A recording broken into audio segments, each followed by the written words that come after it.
Warga dihebohkan dengan aksi kejar-kejaran antara mobil Ayla dan Pajero di jalanan Purwokerto, Kabupaten Banyumas, Jawa Tengah, Jumat, tanggal 12 November tahun 2021, sore. Bahkan kedua mobil sempat terlibat kecelakaan saat melintasi underpass Jenderal Sudirman Purwokerto yang mengakibatkan mobil Ayla berwarna merah rusak dan terhenti di lokasi.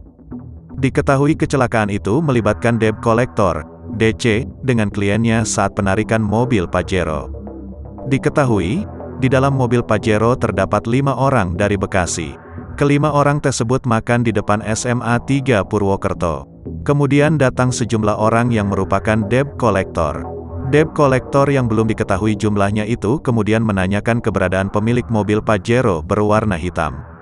Saat itu sempat terjadi perselisihan hingga salah satu debt collector terkena sabetan parang. Pemilik Pajero yang panik langsung melarikan diri bersama rekannya.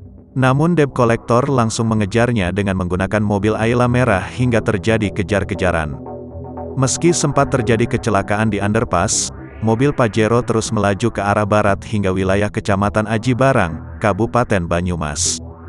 Hingga sampai di wilayah Kecamatan Aji Barang mobil Pajero dihentikan oleh pihak kepolisian.